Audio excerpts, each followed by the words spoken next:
यह कहानी है एक छोटे से गांव भैरवपुर की, जहां खेतों में हर सुबह ओस की बूंद एन चमकती है और मिट्टी की खुशबू दिल को सुकून देती है। वहीं रहता था रामलाल, एक साधारण किसान। उसके पास ज्यादा जमीन नहीं थी, लेकिन दिल में मेहनत और उम्मीद का समंदर था। दृश्य: सूरज उगता है। रामलाल बैलों को हाँकता हुआ खेत में जा रहा। सालों तक रामलाल ने खेत जोते, बीज बोए, बारिश की दुआएं मांगी, पर हर बार कभी सूखा, कभी बाढ़ उसकी मेहनत को बहा ले जाती थी। गांव के लोग कहते, रामलाल, छोड़ दे खेती, इसमें अब कुछ नहीं रखा।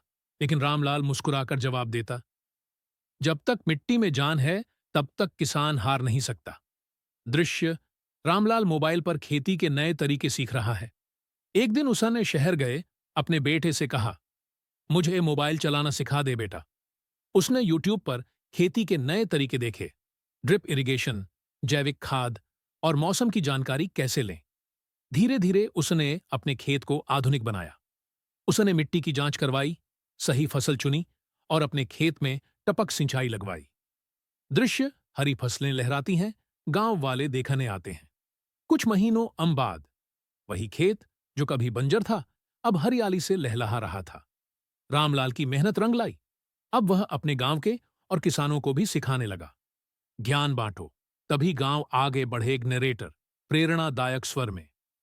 रामलाल की कहानी सिर्फ एक किसान की नहीं, बल्कि हर उस इंसान की है जो हालातों से नहीं डरता, बल्कि उन्हें बदलने की हिम्मत रखता है। अंतिम दृश्य: सूर्यास्त। रामलाल खेत में खड़ा मुस्कुरा रहा है। संवाद: रामलाल की आवाज में, हम किसान हैं, मिट्टी से जन्म लेते हैं और उसी से दुनिया को जीवन देते हैं।